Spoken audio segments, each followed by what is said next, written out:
Welcome to the Diverse Minds podcast, where we give you the tips, tools and techniques you need to be a mentally healthy and inclusive leader. Each week, you'll hear about a variety of topics linked to mental health, well-being and diversity that will enhance both your professional practice and personal well-being. Welcome to the 70th episode of the Diverse Minds podcast. And on today's episode, I'm going to be talking about the business lessons I've learned in 2020 and things to take forward as a result of the year we've had in 2021. The end of the Gregorian calendar is often a time for reflection. It's an opportunity to look back and set the tone for the year ahead. I think it's a useful exercise to celebrate all you might have achieved and consider what you want to build on. But this year does feel a bit different, doesn't it? This is the third full year of business and it's been quite a roller coaster, as it has been for most people. And my heart goes out to the hospitality industry, new businesses and restaurants who really have been through the mill. I wasn't feeling very optimistic this time last year with the election results and Brexit looming. However, I can honestly put my hands up and say I did not expect to see what happened on the horizon.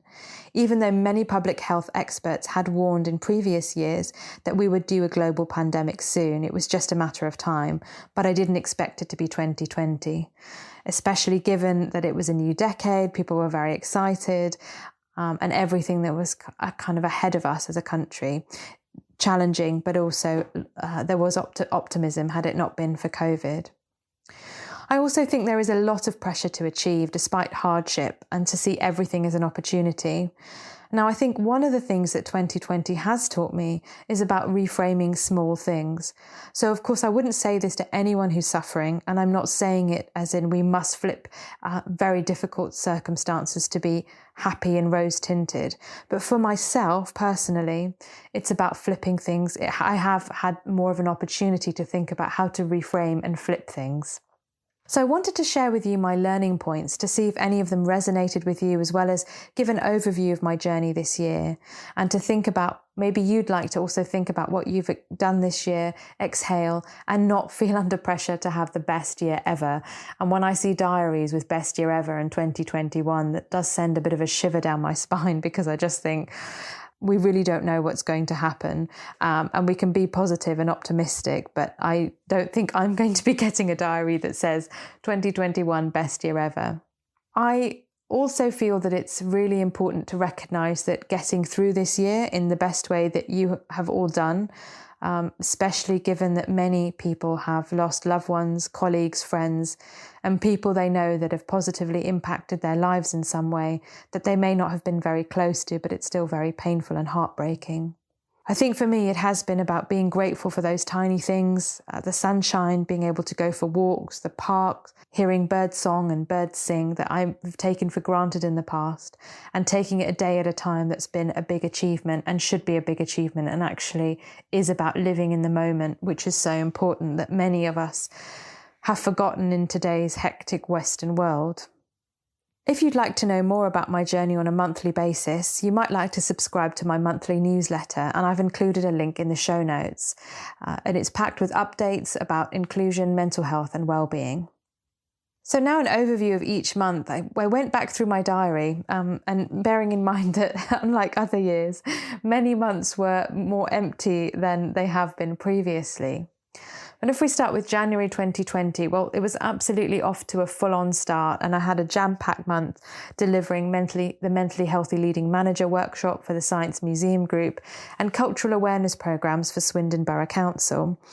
I also had to deal with quite a tricky issue as a school governor, and if you want to know more about that, please do listen to my episode about diversity on boards, where I talk about being on a board, whether it's as a charity trustee, on a corporate board or as a school governor, and how to do that, because maybe in 2021 you're thinking about doing that yourself, so that could be a useful episode for you.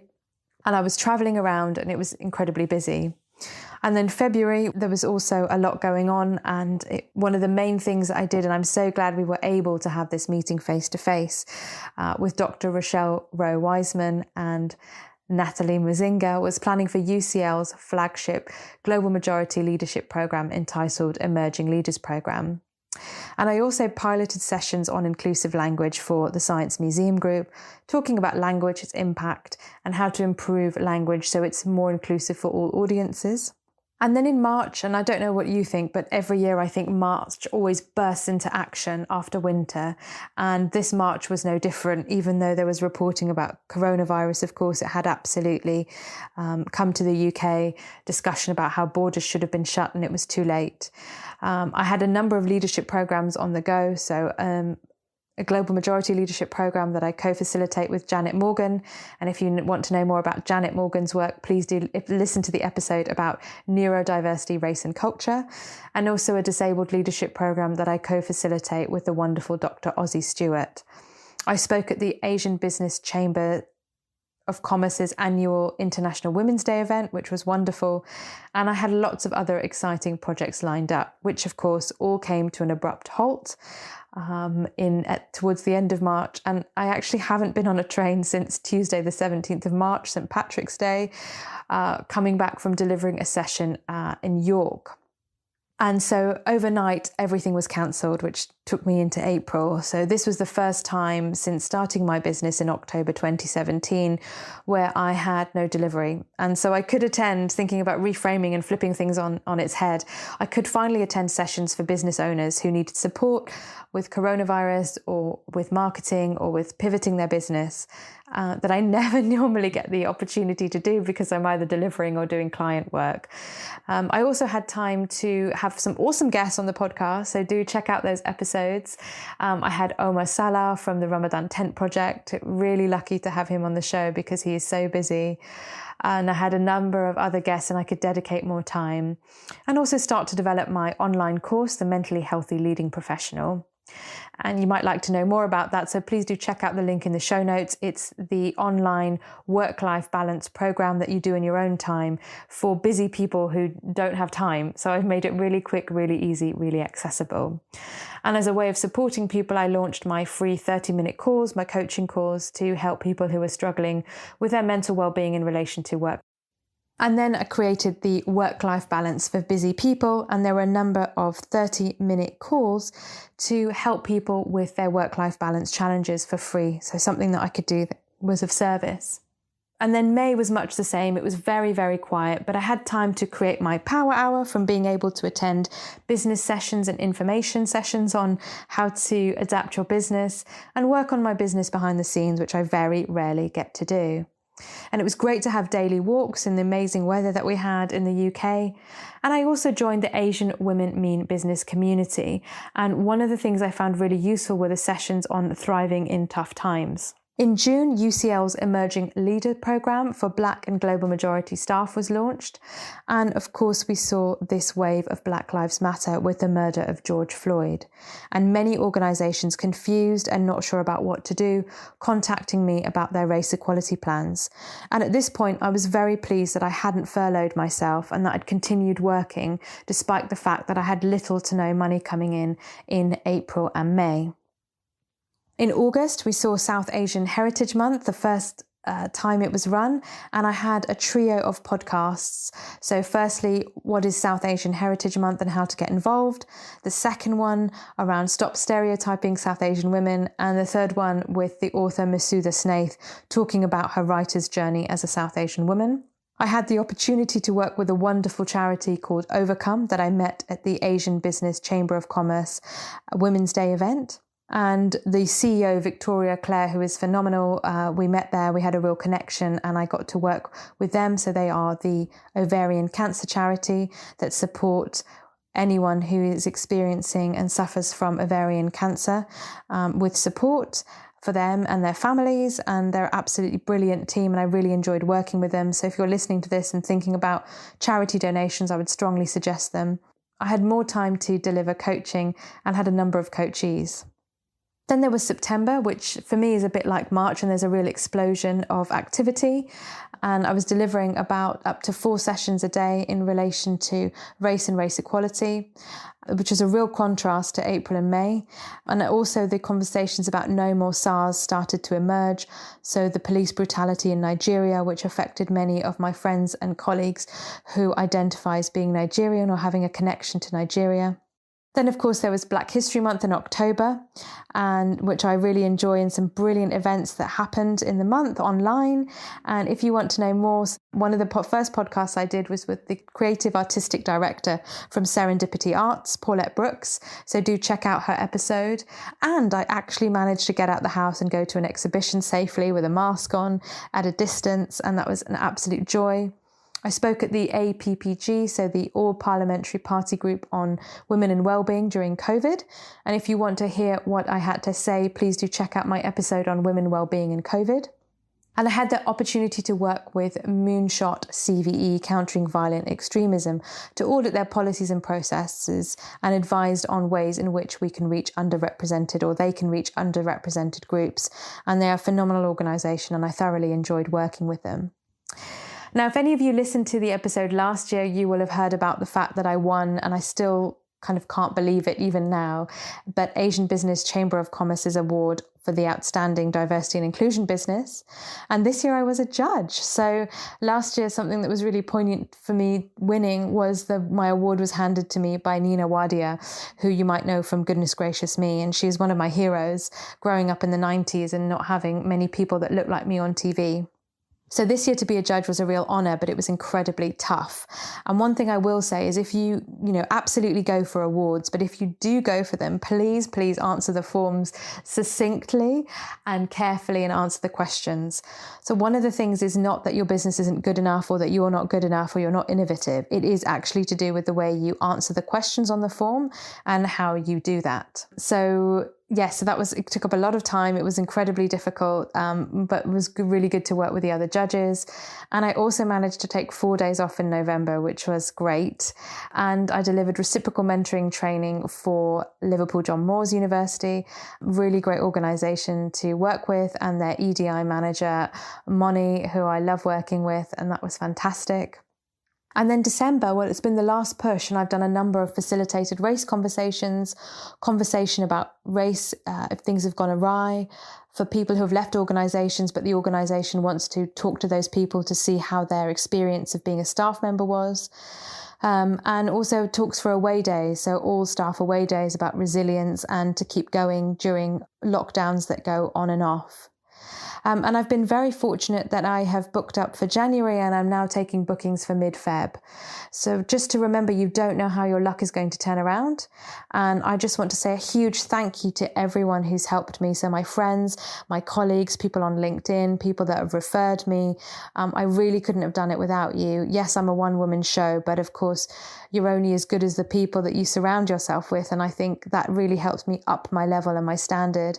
People that have asked me to be on panels and supported me. I really can't thank you enough. And if you have a wonderful family, then you're very lucky. But for me, blood is not thicker than water. And, my friends have been an absolute lifeline to me. Now, if you listen to this episode, it was episode 17 last year. So the things I'd learned in 2019, my aims and my goals for 2020, the things I talked about were delivering training for mental health and culture to specifically for international students and potential support for EU international staff. And I have done that, absolutely, but it's more in terms of George Floyd and what's happened, and not so much around international students, but yes, a lot of discussion about mental health and culture. The other thing on my list was global majority Black leadership programs, which I've delivered 2, potentially 3. So that's been brilliant. And I used the word BAME last year. And I think with everything that's happened, I'm not using that word anymore, as you might have noticed. The Mentally Healthy Leading Manager. So not only that, but remember, I've launched the course, The Mentally Healthy Leading Professional. Check out the link in the show notes. And delivered 2 train the trainers sessions for organisations to embed that themselves. And so we've got a couple of organisations who've got mentally healthy leading manager trainers. Inclusive language and what this really means. So there's a blog post about this, a podcast episode about this. And I've delivered a number of sessions about this, which has been received very, very well. To launch an online course, which I've talked about in coaching. So if you're interested in coaching and learning more, please do check out the link in the show notes. Helping others to apply for awards. Well, I haven't quite managed that, but hopefully I'll do that more in 2021. Especially having been a judge, I feel I have a really good insight. And this is very enlightening for me to read, and I've highlighted it in yellow. But one of the things I said was being more grateful because you never know. And so I feel so grateful because I didn't know, and yet I have managed to have more work in the latter part of this year than I ever could have imagined. And so for 2021, I'm not going to make any concrete plans or set goals, which is unusual for me because I love a plan. I love having a packed out calendar. It makes me feel really happy.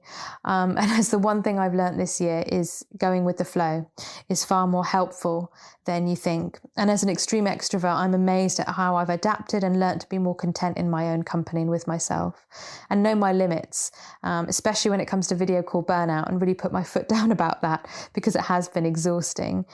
And also that one of the ways for rest for me is to do something really unproductive. So I've been watching these terrible Christmas films on Channel 5 where the women in these films seem to give up their amazing careers for a man, of course. And that's not really within my value set, but it's just a way of recharging my brain. Sometimes I can't take reading the news, and I have really learned to appreciate everything I have so much. So what have been the lessons that you've learned, and what's been really enlightening for you? And I also just wanted to share my 2020 in numbers. And if you have a look in the show notes, you'll see the infographic. So I've had 1 radio appearance this year, delivered 25 online race equality and allyship sessions. There have been 70 podcast episodes, 12 online guest speaker appearances, 33 webinars delivered, 17 bespoke mental health courses, 2 online courses created and launched, 2 mentally healthy leading manager training programs, 2 Black Global Majority leadership programs, and 3 reciprocal mentoring training programs. So not bad for a pandemic. And the things that really have stuck with me are about doing things differently and being adaptable, to ensure that you have a community, whatever that looks like for you, knowing that there's always a bit of stretch and that's okay. Being 60%, your optimum is absolutely fine, and even less is absolutely fine as well. And going with the flow and shaping a plan as you go along. So what are the lessons that you've learnt this year? I'd love to hear from you, and I hope you found this podcast episode useful. And I always love hearing from listeners, so don't forget you can tweet me, you can message me on LinkedIn, or comment on my Facebook page, and write me a review on Apple Podcasts if you found this useful. And I wish you all the best for the year ahead, much health and happiness, and here's to the next 12 months. And do what you need to do to have a year that's going to work for you. Thank you so much for listening. Thanks for listening to the Diverse Minds podcast. Don't forget to subscribe on Apple Podcasts, Spotify, or wherever you access your podcasts from. You can also connect with me on Facebook, Twitter, and LinkedIn. Tune into next week's episode of the podcast, where I'll bring you more insights on mental health and inclusion. Bye for now.